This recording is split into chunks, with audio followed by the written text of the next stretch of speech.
since this morning it hasn't stopped raining. So I'm waiting for a break in the rain, which hopefully will come soon.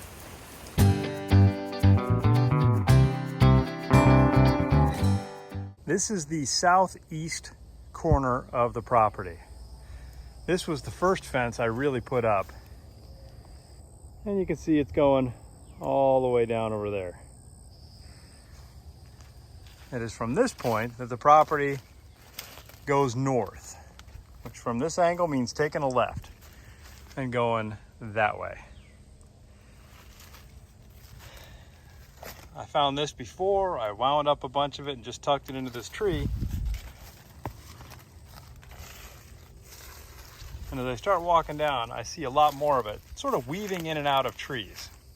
I've just got to figure out the best way to run the fencing as it comes through here, because I want to run a top line. After I put up the woven field fence, I want to run a top line of barbed wire. I was told to do that. I said it's a very effective way. Works on the cows, works on coyotes and other things that want to come over the fence. But, well, I got to go around here already.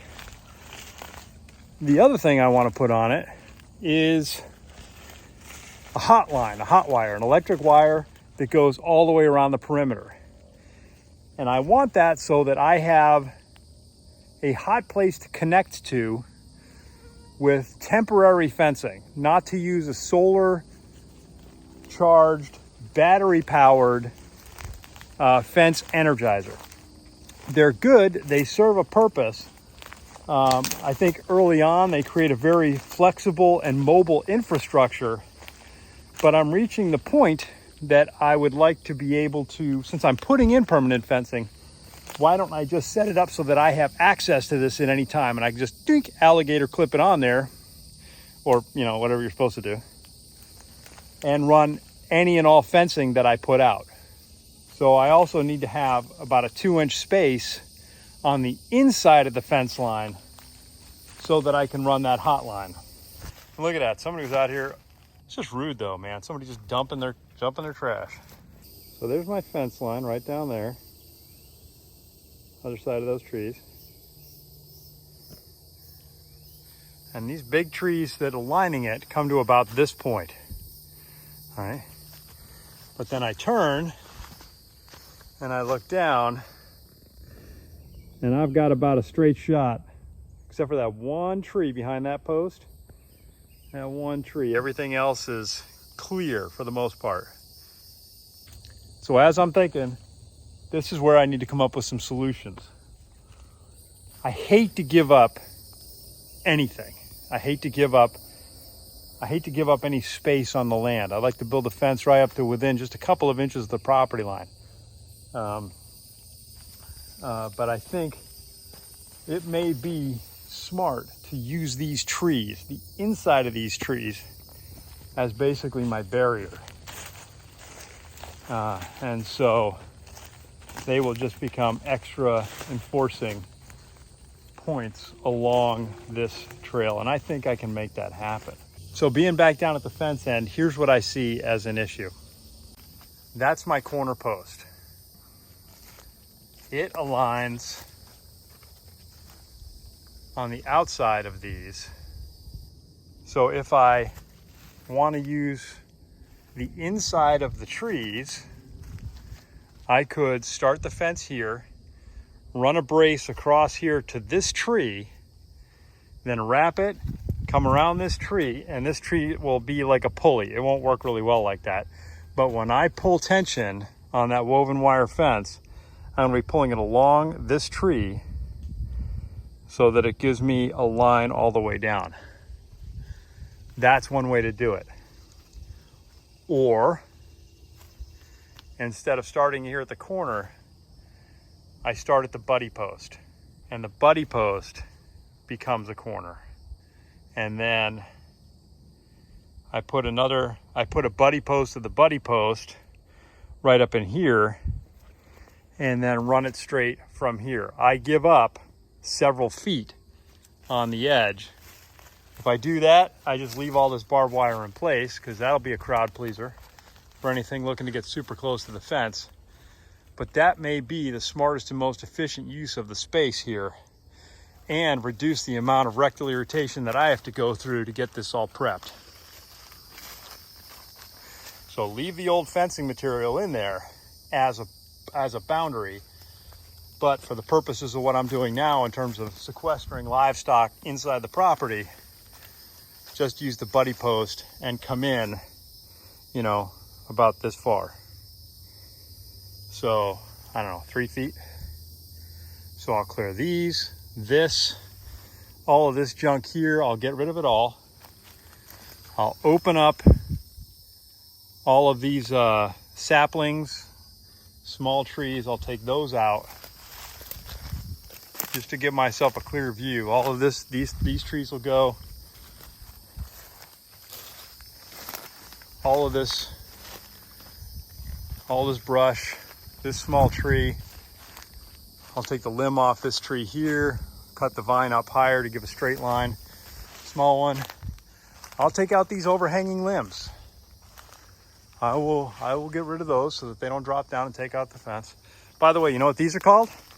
Huh? Anybody? Resurrection ferns. Why are they called resurrection ferns? Because during drier seasons, they shrivel up and they're brown and they look dead. But when it rains and there's plenty of water, they come back to life like this. Now you look at that and you think, oh, well, isn't that killing the tree? Isn't that eating the tree? It's not actually, the roots are not actually tapping into the tree. So they just sort of live on the tree, not in the tree. Resurrection ferns, it's pretty cool. Okay, that's my plan. When do I start? I feel like I got a couple minutes now. Let's just crack at it for a little while and just see if it's making sense. Oh, sorry, spider web. I keep walking the camera and me through spider webs. I'm not looking forward. Talking to you guys, being polite. I'm looking at the ones like a mosquito. Look at that. That's an air to ground kill. All right. Let's just start cutting some stuff.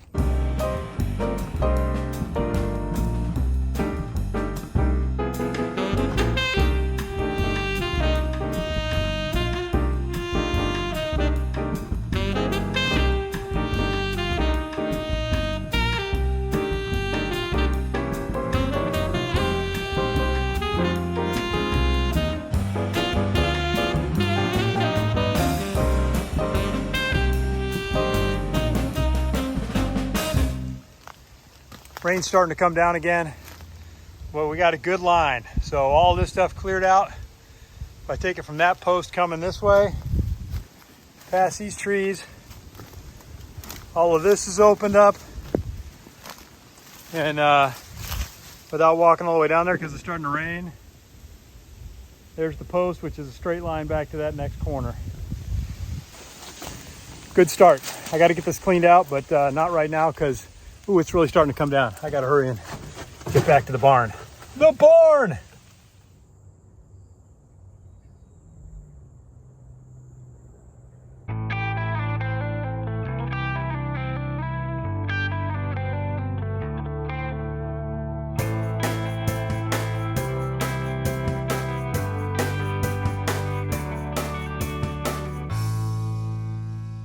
All right, good start, but yeah, rain cell came in again, so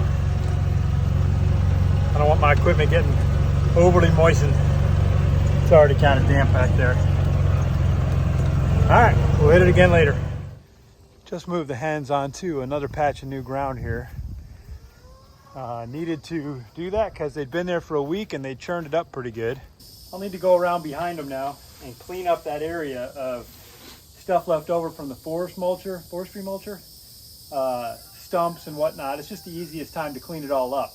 One thing I am going to have to do though now, the bear has been back, or bears have been back for several days now. But yesterday afternoon, somewhere between 6:30 and 8, they went into the chicken compound, the chicken pen area. Didn't seem to harass the chickens as far as I can tell. But they did rip the feeder off the side of the coop, the mobile coop. You know, and this This is what I'm talking about, the feeder. And you can tell somebody wanted to get in there. There's a pretty good tooth mark right here in the top of it. So it's just going to necessitate a little bit of change of procedure and just a little extra caution in the interim until I'm sure that the bear's moved on.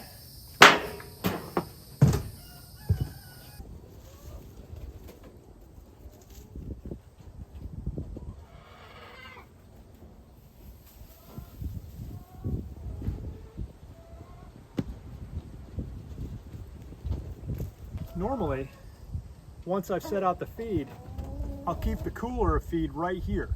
That lets me keep about 4 to 5 days worth of feed with the coop, which just makes things a lot easier for me and my chores. But since the bear yesterday came up and pulled the cooler off here, what I need to do is remove the feed to remove the temptation. If that's what's bringing the bear, it needs to find out that what it's here for is no longer here. And that's one way to get it to move on. So I need to store it back in the shed with the rest of the feed. Good morning.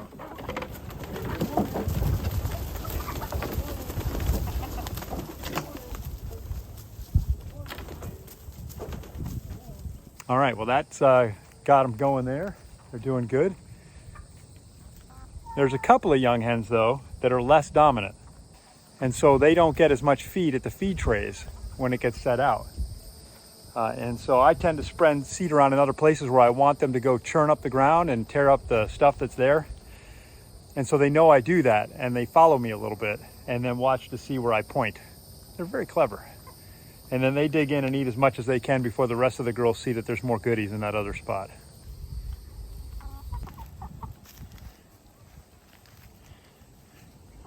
Now they'll have that to themselves for a few seconds. And then other girls will notice that they're doing something separate from the rest of the flock. And they'll start moving in on them.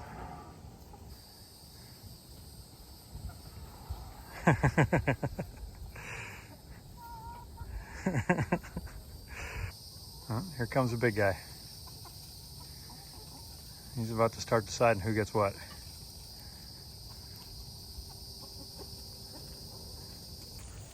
Chickens are a little bit fun.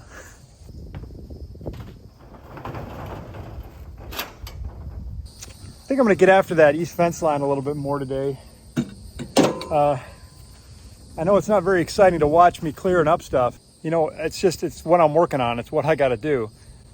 I may try running the string on it today. I think I got to go over to, Home Depot or one of those stores and get some more of those like landscape flags. You know, little ones in a little metal stake and you stick in the ground. And I'll do that and just start marking out all of the places along that fence line where I'm going to put T-posts and main posts and buddy posts. Sorry.